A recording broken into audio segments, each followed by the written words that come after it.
2년 만에 우리 아이들이 다 모인 것 같아요. 그죠? 우리 저 유아실에 있는 아이들 덕분에 우리 교회 평균 연령이 뚝 떨어졌습니다. 네? 근데 우리 교회 어린이들이 저렇게 많았네요. 근데 2년 동안, 정말 2년 동안에 못 보다가 보니까 부쩍들 컸어요. 부쩍 컸어요. 네. 기가 막힙니다. 네. 그 2년이란 세월이 우리는 코로나에 시달려서 그죠? 그렇게 실감하지 못하고 지났는데 아이들을 보니까 그 2년이라는 세월이 얼마나 길었는지 이제 실감이 가요. 여기 있는 우리는 하나님을 믿는 사람들이죠. 그죠? 하나님을 믿는 사람들. 그러면 하나님을 믿는다는 것은 무엇을 믿는 것일까? 우리는 하나님을 믿는다라고 하는 것은 누구를 믿는다라고 하는 의미죠. 그러니까 나는 하나님을 믿습니다라고 하는 건 나는 누구를 믿습니다라고 하는 얘기예요. 그러면 하나님을 믿는다라고 하는 것은 유일하신 하나님을 믿는다라고 하는 뜻이죠. 그러니까 누구를 믿느냐? 유일하신 하나님을 믿는 것이다. 자, 그렇다면 유일하신 하나님의 무엇을 믿느냐? 라고 물어본다면 여러분 어떻습니까? 우리는요, 유일하신 하나님, 누구 유일하신 하나님이죠? 그럼 그 유일하신 하나님의 무엇을 믿느냐? 이 질문에 여기 앉아있는 하나님을 믿는 우리는 답할 수 있어야 돼요. 저와 여러분은 유일하신 하나님의 무엇을 믿습니까? 우리가 하나님을 믿는다라고 하면서 하나님을 믿음에도 불구하고 내가 무엇을 믿는지 모른다면 우리가 하나님을 믿는 믿음이 추상적인 믿음이라고 말할 수 있습니다. 우리의 믿음이 추상적인 거예요. 또는 하나님의 존재에 대한 믿음이라고 얘기할 수 있습니다. 무엇을 믿는지 모른다. 정확하게 말하면요, 내가 무엇을 믿는지 모르고 추상적이고 존재에 대한 믿음이라면 그것은 믿음이 아닙니다. 이런 믿음을 가지고 자기 자신이 하나님을 믿는다고 생각하고 있다면 그것은 우상을 섬기는 것과 같습니다. 우리는 주일 이 시간 우리 자신이 믿는 하나님께 경배하러 오는 시간이죠. 그리고 하나님께 경배하는 시간이죠. 그런데 우리 자신이 하나님의 무엇을 믿는지 모르고 경배하고 있다면 우상에게 경배하고 있는 것과 같은 이야기가 됩니다. 어때요, 여러분? 인정할 수 있습니까? 인정하고 싶지 않죠. 아니에요, 나는 하나님께 경배하러 왔어요. 난 하나님께 예배하러 왔어요. 그런데 내 마음의 애절함과 내 마음의 절박함과 상관없이 내가 하나님의 무엇에 대해서 믿는지 답하지 못한다면 그것은 나의 중심의 유무와 상관없이 내가 가지고 있는 신앙은 추상적인 신앙과 하나님의 존재에 대한 신앙일 수 있다. 그렇다면 그 신앙은 우상 숭배와 같다라고 결론 지을 수 있습니다. 냉정한 것 같지만 냉정한 게 아니에요. 여기 목사님은 너무 하시네요. 어쩌면 그렇게 칼같이 잘라버리세요 라고 할 수 있겠지만 절대 그렇지 않습니다. 그러니까 이 시간 여러분, 우리가 누구를 믿습니까? 라는 질문에 나는 유일하신 하나님을 믿습니다. 그럼 그 유일하신 하나님의 무엇을 믿습니까? 라는 질문에 나는 어떠한 것들을 믿습니다 라는 답이 나올 수 있어야 된다는 얘기죠. 오늘 이 시간이 지나면 여러분의 입에서 무엇을 믿습니까? 라고 하는 질문에 명쾌하고 명확하게 그리고 명료하게 답할 수 있기를 간절히 축원합니다. 그래서 여러분의 믿음이 우상이 아니라 유일하신 하나님에 대한 신뢰이기를 간절히 축원합니다. 우리 2절 한번 다 같이 읽을까요? 2절 다 같이 시작. 하나님과 우리 주 예수 그리스도를 알므로 은혜와 평강이 너희에게 더욱 많을지어다. 아, 이 기가 막힌 말씀. 기가 막힌 말씀. 자, 하나님과 우리 주 예수 그리스도를 아는 지식, 이 지식이 본문 2절 말씀에 의하면 믿음의 시작입니다. 물론 믿음은요, 하나님이 주시는 선물이죠. 하나님이 주시는 믿음이라는 선물을 받고 나서 우리에게 시작되어야 하는 것은 하나님과 예수에 대한 믿음의 지식으로 믿음이 시작되어야 합니다. 여러분, 하나님과 예수에 대한 지식을 통해 믿음이 정확하게 생겨나면 우리에게 나타나는 이상한 현상이 있죠. 바로 은혜와 평강을 알게 되는 겁니다. 그런데 왜 이상한 현상이라고 얘기하냐면, 나에게 은혜가 넘쳐나는데 도대체 어디서부터 이런 은혜가 넘쳐나는지 알 수 없어요. 나에게 평강이 넘쳐나는데 그 연유를 알 수 없기 때문에 이상한 현상이라고 제가 이야기하는 겁니다. 하나님의 은혜를 알게 되면요, 까닭 없이 눈물이 나죠. 그리고 말할 수 없는 평강을 누리게 됩니다. 제가요, 하나님의 은혜를 알고 나서요, 정말 한 5, 6개월 동안 운전을 제대로 할 수가 없었어요. 운전하고 가다가도 하나님 생각을 하면 그냥 눈에서 눈물이 주르르 흐르는 거예요. 그러니까 앞을 못 보니까 차를 옆에 세워놓고 핸들에 머리를 대고 계속 울고 있었어요. 그러니까 한 5, 6개월 동안은요, 항상 눈이 퉁퉁 부어 있었어요. 여러분, 저도 몰라요. 왜 그렇게 눈물이 나는지, 왜 그런 눈물이 나에게 끊임없이 나오는지 몰라요. 그러니까 연유를 알 수 없어요. 이유를 알 수 없어요. 그러니까 뭐예요? 이상한 현상. 그러니까 사람들이 왜 그래? 왜 그래? 그러면 왜 그러느냐는 물음에 답하려고 하나님 얘기하려다가 또 펑펑펑펑 울어요. 말도 대답도 못하고. 그러니까 사람들이 이 사람 이상해졌대. 네? 지금 여러분의 지금 눈은, 목사님, 그런 일이 있을 수 있어요? 라고 하는 표정으로 저를 보고 있는데, 여러분에게도 어김없이 그와 같은 이상한 현상이 일어나기를 간절히 축원합니다. 할렐루야, 할렐루야. 그래서 하나님 생각만 하면 눈물이 나고, 예수님의 십자가만 생각하면 몸서리치게 후회가 되고, 그래서 그 후회되는 걸 하나님 앞에 보여요. 그러면 또 하나님이 그 놀라운 은혜로 쓰다듬어 주면서 괜찮다, 괜찮다, 괜찮다.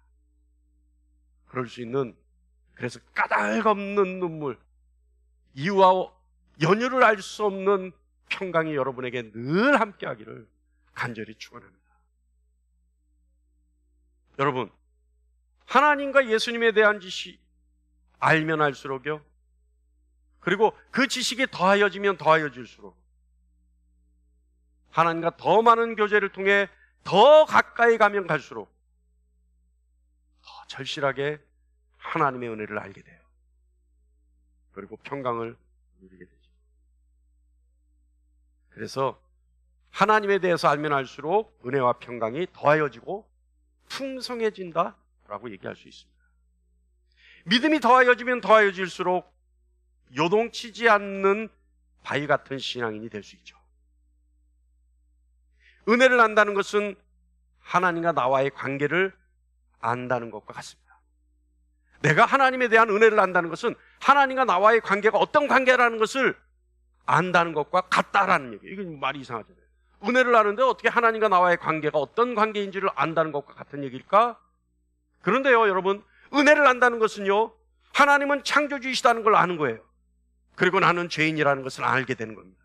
그래서 창조주이신 하나님이 죄인인 나에게 아낌없는 사랑을 주시고, 그리고 그 사랑을 주신 나는 사실을 깨닫고, 그리고 그것을 감격으로 누릴 때 우리는 은혜라고 말할 수 있는 겁니다. 그리고 평강은요, 하나님과 온전한 관계로 발전하면 할수록 평강을 누리게 되는 거죠. 할렐루야. 그런데요, 사람들은 이 평강을요, 마치 어떤 고통도 못 느끼는 것이 평강이라고 생각하는 분들이 있어요.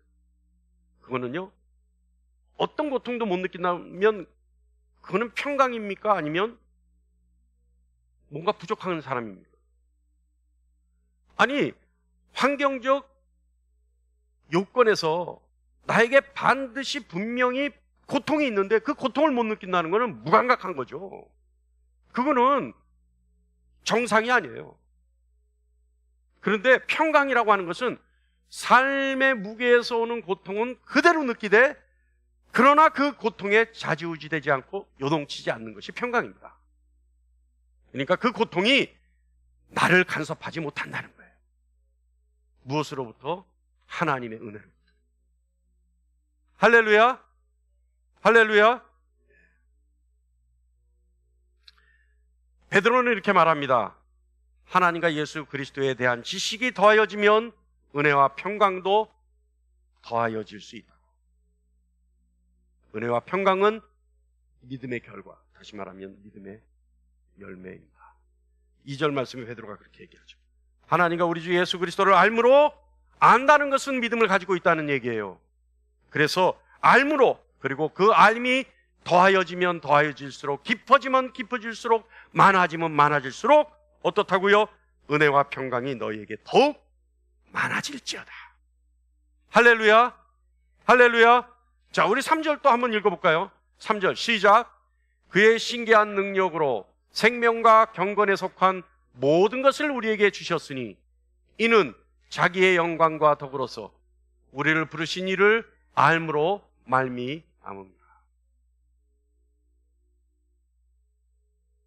하나님은 생명이시죠. 우리가 고백하는 겁니다.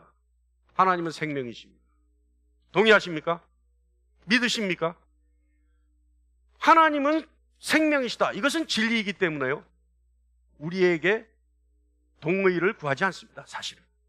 그리고 우리가 그것을 이해할 수 있는 것이 아닙니다. 하나님은 생명이시다는 말씀은 진리이기 때문에 우리는 그저 어떻게 해야 돼요? 아멘 해야 되는 거죠. 하나님과 관계를 갖게 되면 생명을 갖게 됩니다. 세상은 온통, 다시 말하면 세상의 모든 것은 죽음으로 끝나죠. 그래서 세상은 어때요? 소멸되어 가잖아요. 그래서 새롭게 태어나면 점점 소멸되어 가죠. 처음에 여기 제가 텃밭을 만들었는데 하다 보니까 너무 커졌어요. 너무 커졌어요. 지금 텃밭의 종류도 많아지고, 이거는 이제 그냥 우리 성도님들이 오셔서 채소를 따갈 정도만 키워야 되겠다고 했는데, 이것이 하다 보니까 농사가 되어버렸어요. 제가 이 농사를 지을 때 많은 분들이 또 목사님 또 일 벌린다고 저보고 그랬어요. 예? 근데 이제 보세요. 제가 자신은 여러분, 저 농사 지은 소출을 여러분 반드시 감사하는 마음으로 가져가실 것이라 저는 믿습니다. 이제는요, 별 얘기가 다 나와요. 목사님 거기도 뭐도 심고 이제는 하다못해 깨를 심어서 가을에 들깨를 짜재. 야, 제가 처음에 저한테 그것도 그 말 하신 분이요, 누군지는 얘기 안 합니다. 저한테 왜 그런 일을 하시냐고 그랬던 분이에요. 근데 이제 하다가 보니까 괜찮을 것 같거든. 그러니까 이제 들깨를 심죠. 그래서 가을에 들기름을 짜서 팔지. 야, 예? 좋습니다. 이제는 뭐 농사를 본격적으로 우리 아멘교회가 한번 시작해 보겠습니다. 근데 제가 농사를 지을 때 그랬잖아요. 여러분 그 말 기억하세요? 목사가 지었으니까 이제 여기서는 죽는 식물은 없어야 된다. 기억나십니까? 그래서 생명력이 넘쳐서 엄청난 소출을 만들어내야 된다 했던 거 기억하시죠? 그런데 목사가 했다 하더라도 저 야채들은 영원히 살지 못해요. 한여름 때학빛에 본인들이 가지고 있던 모든 것을 열매로 끄집어내고 이파리를 우리에게 제공하는 후에 어떻게 돼요? 가을이 되면 소멸해버려요. 세상 이치가 그래요. 우리도 이 세상에 와서 세월이 지나면 어떻게 돼요? 소멸되어 가요. 세상의 모든 것이 소멸되어 갑니다. 왜 그래요? 그것은 죽음이라고 하는 증상 아래에 있기 때문에 그래요. 우리는 감기가 걸리면 감기 증상이 있죠. 요즘 이게 정말 이게 사람이 불신 속에 있어요. 이 코로나19. 누가 여기서 헛기침 한번 하잖아요. 그러면 모든 사람들이 다 이렇게 쳐다봐요. 예? 그것도 이제는 이렇게 얼굴을 돌려서 보면 민망할까봐 눈을 싹 옆으로 돌려봐요. 예? 신경 쓰인다 이거지. 신경 쓰인다. 그러니까 이게 뭐예요? 감기 증상 아니에요. 감기 증상. 그러니까 무슨 어떤 증세가 나타나면 그 증상이 있을 때, 그 병이 있을 때 그 증세가 나타나는 거 아니에요? 세상의 죽음의 증상이 나타나는 게 뭐예요? 소멸되어 가는 거예요. 멸실되어 가는, 없어져 가는. 이게 죽음의 증상. 그런데 온 세상은 죽음의 영향력 아래 있습니다. 그죠? 그런데 하나님을 만나서 하나님과 관계를 갖게 되면 죽음만이 있는 세상에서 생명을 갖게 되는 거죠. 그래서 베드로는 하나님의 허락하여 주신 그 생명, 이 생명을 뭐라고 얘기하냐면 하나님의 능력이라고 얘기합니다. 그런데 이 능력을 어떻게 하면 소유할 수 있는가? 베드로는 조금 전에 우리가 읽었던 본문 3장 후반부에서 이렇게 얘기합니다. 다 같이요. 시작. 우리를 부르신 이를 알므로 말미암음이라. 할렐루야. 어떻게 한다고요? 하나님과 예수를 아는 것으로 생명을 가질 수 있다. 우리가 아까 하나님과 예수를 아는 것이 뭐라 그랬어요? 믿음이라고 했죠. 그러므로 하나님과 예수를 아는 그 알므로 생명을 얻는다고 하니까 믿음은 생명을 얻는 겁니다. 할렐루야. 자, 우리 3절 다시 한번 읽을게요. 3절 다시 한번 보내주세요. 다 같이 시작. 그의 신기한 능력으로 생명과 경건에 속한 모든 것을 우리에게 주셨으니 이는 자기의 영광과 덕으로서 우리를 부르신 이를 알므로 말미암음이라. 할렐루야. 맞죠? 자, 우리 하나님의 능력 한번 생각해 보죠. 우리들은요, 하나님의 능력이라고 하면 생각하는 것이 퍼뜩 떠오르는 게 있어요. 그게 뭐냐 하면 표정만을 하나님의 능력이라고 생각해요. 어떻게 보면 하나님의 능력이라 하면 표정만을 하나님의 능력이라고밖에 모르고 있는지도 몰라요. 하나님의 능력, 창조주 하나님의 능력, 성경에 많이 기록되어 있지 않습니까? 산을 흔들고 바람을 일으키고 회오리를 몰아치게 하는 능력, 그죠? 죽은 자를 살리는 능력, 세상을 지으시는 능력, 세상을 멸하시는 능력. 이 능력들은 뭐예요? 여러분이 우리가 동의하는 이 능력들, 하나님이 가지고 계신 능력 맞죠? 동의하십니까? 그런데 이 능력들은 다 어떤 능력이에요? 가시적인 물리적인 능력이에요. 그죠? 그런데 이런 표정만을 하나님의 능력으로 알고 있다면 우리는 하나님의 능력의 일부를 아는 사람에 지나지 않습니다. 요즘요, 뉴스를 보면 인간이 얼마나 더 악하고 교활하고 얼마나 더 야비할 수 있을까라고 하는 정말 최악의 끝판왕을 보고 있는 것 같아요. 저 밑에 또 바닥을 칠 수 있는 최악이라는 것이 있을 수 있을까? 네? 요즘 세상을 보면요, 뉴스를 보면요, 가슴 한 곳이 펑 뚫리는 것 같아요. 어떤 때는요, 내 아이를 이 나라에서 키워야 하나? 정말 그런 절박한 마음도 들 때가 있어요. 그런데요, 한편으로 그런 생각이 들다가도 또 한편으로는 어떤 생각을 하냐면요, 다른 나라도 마찬가지일 거야 라는 생각으로 요만큼의 위안을 삼습니다. 여러분, 세상 어디에서도 악의 선은 찾아볼 수가 없어요. 그리고 악의 모양과 모습 점점 더 다양해져 가죠. 그런데 여러분, 여기서 우리는 하나님의 능력을 생각해 볼 필요가 있습니다. 하나님의 능력은요, 악을 선용하시는 능력입니다. 할렐루야. 악한 영들이, 그리고 그 하수인인 인간들이 아무리 악을 만들어내고 있다 하더라도 하나님은 그것을 선한 결과로 만들어내실 수 있는 분이십니다. 이것이 하나님의 능력이에요. 이것이 하나님의 능력이에요. 우리가 하나님의 능력하면, 악을 선용하시는 하나님의 능력하면 우리가 가장 잘 떠올릴 수 있는 에피소드가 있죠. 누구예요? 요셉의 에피소드. 형들이 요셉을 미워해서 죽이려다가 그나마 양심에 갇히게 되니까 팔아버리죠. 그래서 보부상이, 그죠? 요셉을 데려다가 애굽에 갖다 종으로 팝니다. 그런데 그곳에서 온갖 고생을 하던 요셉이 결국은 바로의 신임을 얻어서 성공을 하게 되죠. 그죠? 그리고 그 성공을 했을 때 아버지 야곱과 그 형제들, 그리고 그와 함께하는 모든 가족들이 애굽에 와서 요셉의 신세를 지게 됩니다. 만약에 요셉이 애굽으로 팔려가지 않았다면 아버지의 가족들이 다 죽게 되었을 때 요셉의 도움을 받을 수가 없었죠. 맞습니까? 그런데 요셉이 출세하기 전까지, 바로의 신임을 얻기 전까지 우리가 요셉의 기사를 보면 온통 우리가 악이라고 얘기할 수 있는 것들로 채워져 있죠. 형제에게 배신당하고, 형제에게 버림받고, 두들겨 맞고, 또 모함을 당하고, 그죠?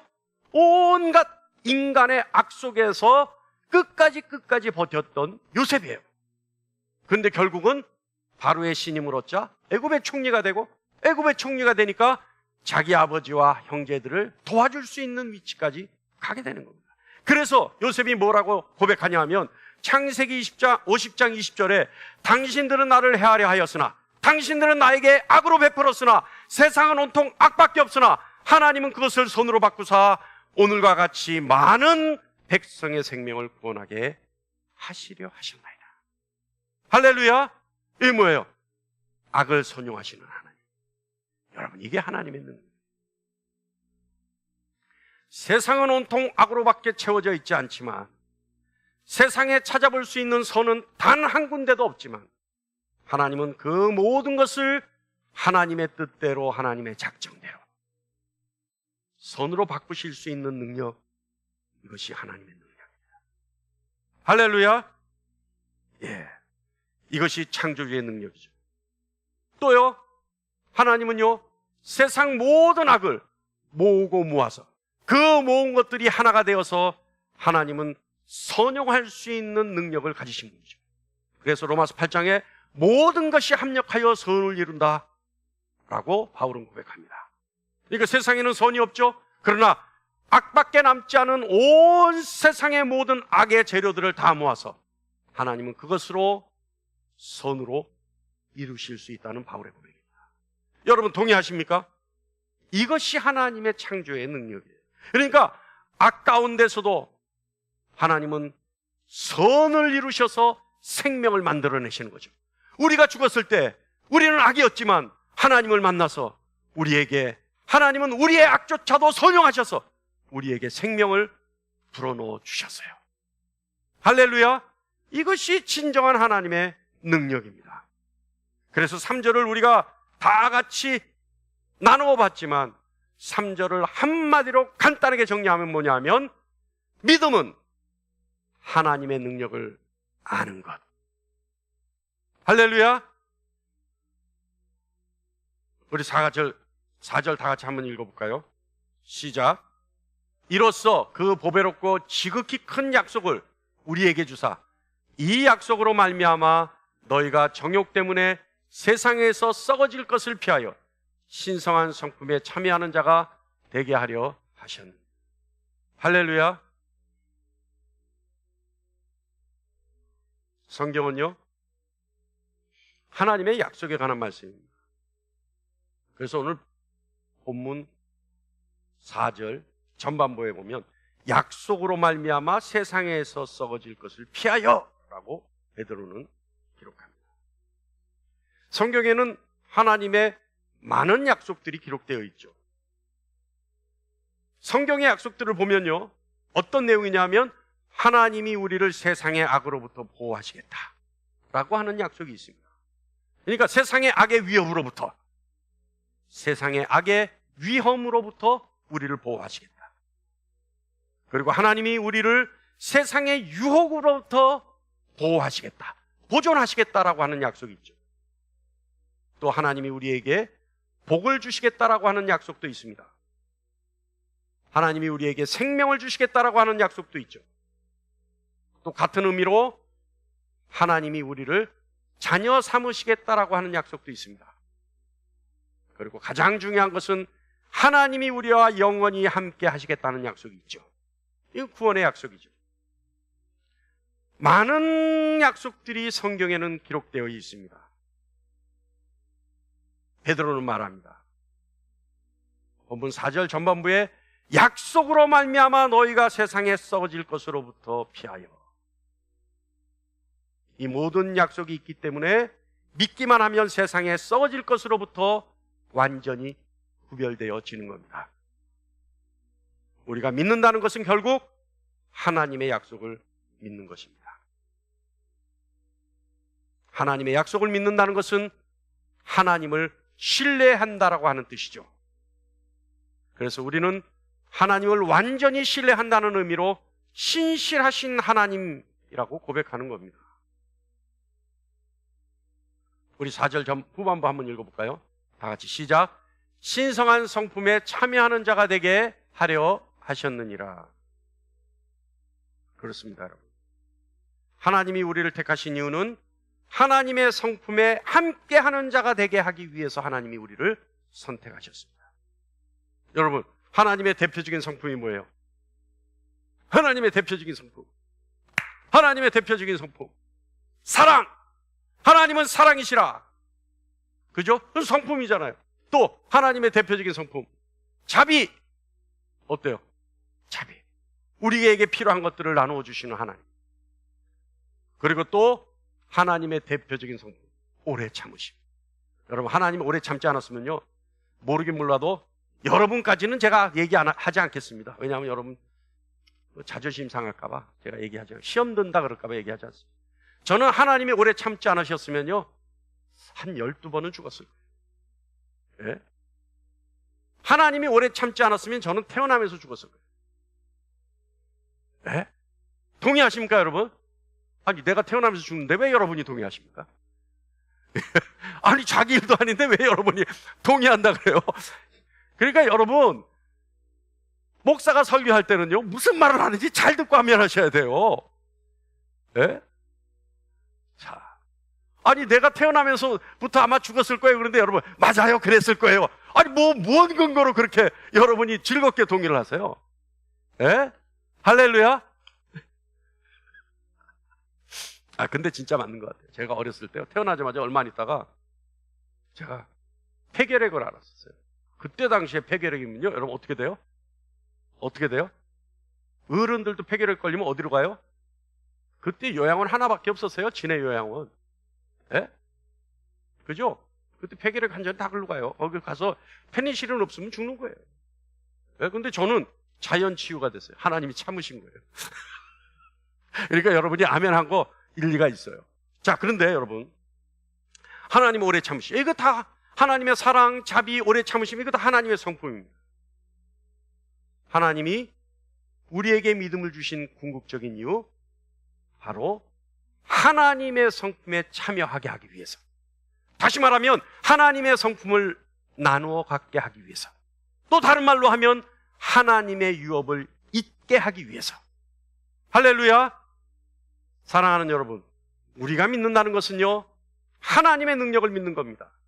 우리가 믿는다는 것은 하나님의 약속을 믿는 겁니다. 또한 우리가 믿는다는 것은 하나님의 성품을 믿는 겁니다. 할렐루야. 할렐루야. 믿는다는 것은 뭘 믿는다고요? 나는 유일하신 하나님을 믿습니다라고 하는 건 누구를 믿는다는 것이고, 나는 하나님을 믿는데 하나님의 약속을 믿고 하나님의 능력을 믿고 하나님의 성품을 믿습니다라고 하는 것은 무엇을 믿느냐라고 하는 것의 대답입니다. 그렇다면 여러분, 대답할 수 있죠. 이제 여러분 무엇을 믿습니까? 라고 한다면 여러분 대답할 수 있죠. 할렐루야. 할렐루야. 우리의 믿음의 실체는 그거예요. 하나님의 능력을 믿고 하나님의 약속을 믿고 그리고 하나님의 성품을 믿는 것, 이것이 우리 믿음의 실체입니다. 사실은요, 제가요, 어저께 제가 제 아내에게 그 고백을 했습니다만은, 지난 화요일 날 상담을 하는, 어떤 분과 상담을 하는데 갑자기 헛떡 이 생각이 떠올라요. 믿음은 뭐냐? 하나님의 능력을 믿는 것이고 약속을 믿는 것이고 성품을 믿는 거다. 그 얘기를 했어요. 그리고 막 거기에 대해서 설명을 했어요. 아주 잘했어요. 그래서 그분이 감복을 했어요. 그런데 이건 이제 너무 좋다. 이번 주에 설교해야 되겠다라는 생각을 했어요.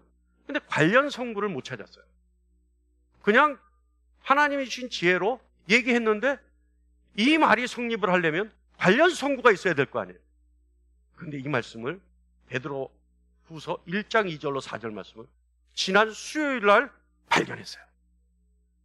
그래서 이 말씀을 발견하고 나서 얼마나 기뻤는지, 맞구나, 내가 생각했던 그 믿음의 실체라고 하는 하나님의 능력과 약속과 성품을 믿는 것이 믿음이다라고 하는 이 실체가 그냥 내 생각이 아니라 성령이 주신 생각이 맞구나, 지혜가 맞구나, 제가 증거했어요. 제가 확증했어요. 그러면서 제 아내한테 어저께 고백했어요.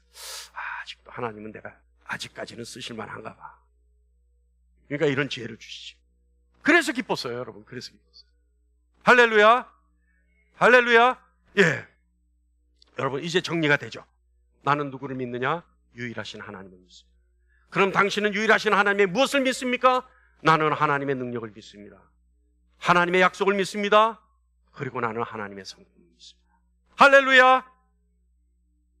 이것이 있다면 우리의 믿음은 추상적인 믿음이 아니에요. 우리의 믿음은 실제적인 믿음이 됩니다. 여러분, 조금 어려운 얘기 할게요. 이제부터 집중해서 들어보시기 바랍니다. 믿음은요, 여러분, 믿음은 우리 어디에 자리 잡아요? 내가 믿었다 안 하면 나의 육신에 어디에 믿음이 있다고 생각하세요? 마음, 심령 가운데 믿음이 있죠. 그래서 우리 심령 안에서 자리 잡고 자라나는 것이 믿음입니다. 구체화되는 것이 믿음이죠. 자, 우리는 살아계신 하나님을 믿죠. 맞습니까? 살아계시다는 것은 하나님은 실질적이고 실제적이라는 것을 말합니다. 맞습니까? 하나님이 살아계시다는 것은 하나님이 생명이 있다는 얘기가 아니라 하나님은 실제로 있는 신입니다라고 하는 뜻이죠. 맞습니까? 그래서 우리는 실제 하시는 하나님이라고 얘기합니다. 그렇다면 여러분, 우리 심령 안에 살아계신 하나님에 대한 믿음이 있다면, 다시 말하면 실제적인 능력과 약속과 하나님의 성품이 있다면 이것은 허상이 아니고 추상도 아닙니다. 실제 하시는 하나님의 능력과 실제 하시는 하나님의 약속과 실제 하시는 하나님의 성품이 내 심령 안에 있는 거죠. 동의하십니까? 여러분, 우리는요, 우리 안에 있는 것들이 밖으로 드러나요. 그래서 내가 항상 불만이 가득 차 있다면 내 입에서는 항상 무슨 말이 나오겠어요? 불평의 말들이 나와요. 불만 가득 찬 말들이 나와요. 그죠? 부정적인 얘기들밖에 나오지 않아요. 그리고 내 안에 불만이 가득 차 있다면 저의 인상은 어떻겠어요? 예? 온갖 상으로 다 쭈그러져 있어요. 제가 여러분 제 나이에 비해서 조금은 주름살이 없는 얼굴 아닙니까? 아니, 좀 긍정을 하려면 확실하게 아니면 아니라 하든지요. 여러분, 이것도 아니고 저것도 아니면 정말 민망해요. 어때요? 제 나이에 비해서는 좀 그래도 좀 주름살이 없는 얼굴. 아니, 그 앞에 앉아가지고 그래, 이 말이 맞다 그렇게 이런 표정으로 또 이것도 아니잖아요. 예? 그것도 맨 앞에 앉아서 이러고 그래 맞다고 해, 빨리 넘어가. 이건 아니잖아요. 이건. 예? 할렐루야. 내 그래서 우리 권사님을 사랑한다니까요. 내가 우리 예? 예? 자, 그런데 여러분, 무슨 얘기를 하려고 하냐 하면, 제가 그렇다는 것은 제 안에 기쁨이 있고 평안이 있으니까 그것이 드러나는 거예요. 그렇지 않습니까? 제 안에 불만만 가득 차다면 나이에 걸맞지 않게 온통 얼굴은 주름살로 덮여있을 거예요. 왜냐하면 인상 쓰니까. 이 웃으면서 나는 주름살과 인상 쓰면서 나는 주름살은 달라요. 여러분 아시죠? 그죠? 자, 그런데 여러분, 무엇을 얘기하려고 하냐면 내 안에 있는 것들이 밖으로 드러나는 게 인지상정이에요. 그렇다면 여러분, 실제 하시는 하나님의 약속과 능력과 성품이 내 안에 있다면 나에게서 무엇이 드러나겠어요? 하나님의 약속이 드러나요. 내 안에서부터 하나님의 약속, 능력이 드러나기 시작하는 거예요. 중요한 것은 내 안에서 하나님의 성품이 드러나는 거죠. 동의하십니까? 할렐루야! 우리의 믿음은 하나님의 능력과 약속과 성품에 대한 믿음이요, 우리의 믿음은 살아계신 하나님에 대한 믿음이니, 그 살아계신 하나님이 내 안에 계시면 나에게서 약속이 드러나고 능력이 드러나고 성품이 드러나는 거예요. 할렐루야! 여러분, 성령의 9가지 열매가 있죠. 사랑과 희락과 화평과 오래 참음과 자비와 양선과 충성과 온유와 절제.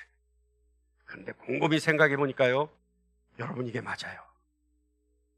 하나님의 능력이라고 한다면 아까 우리가 베드로가 고백한 거죠.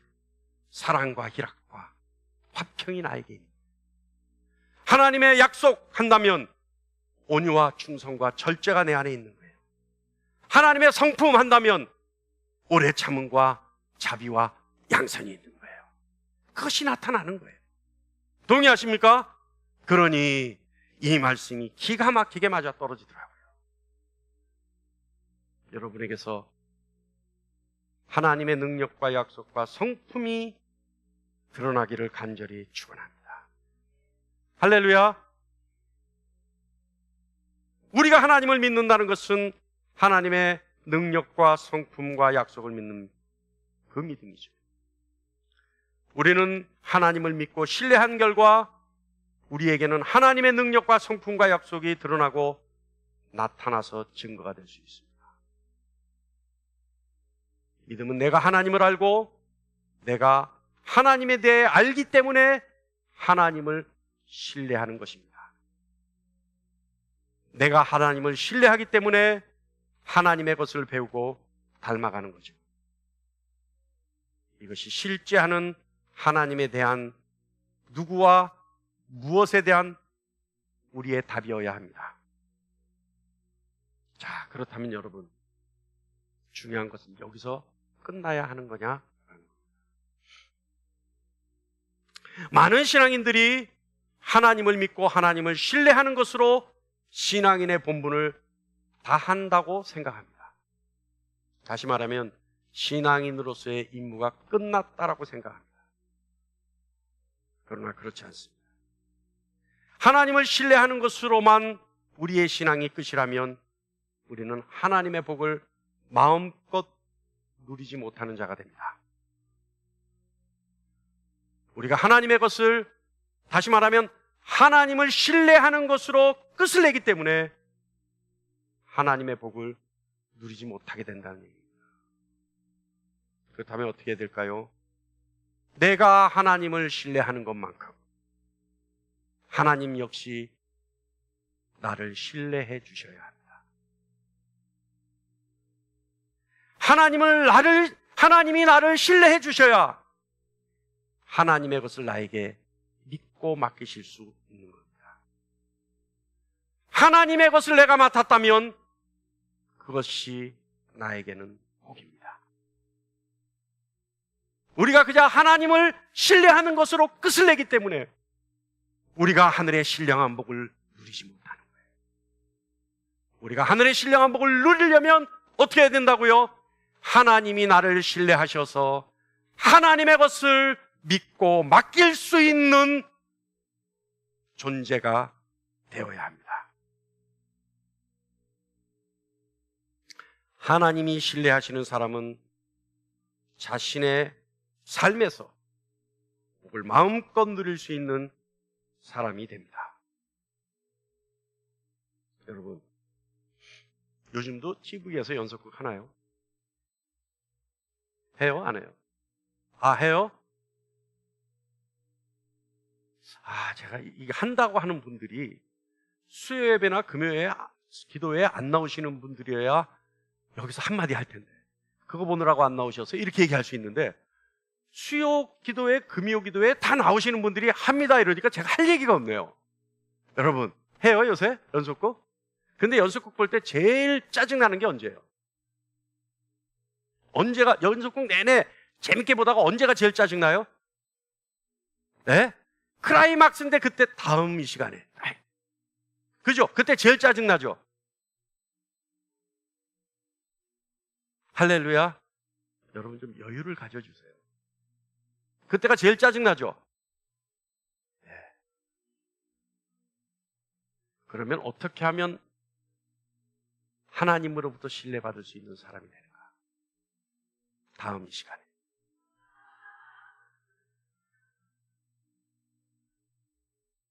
일주일만 참으십시오. 아, 짜증난다요? 할렐루야! 야, 우리 아멘교회 성도들 성숙합니다. 예? 이 클라이막스에 다음 이 시간에 하는데도 짜증이 안 난답니다. 얼마나 은혜가 충만하면 짜증이 안 날까요? 할렐루야! 기도하겠습니다.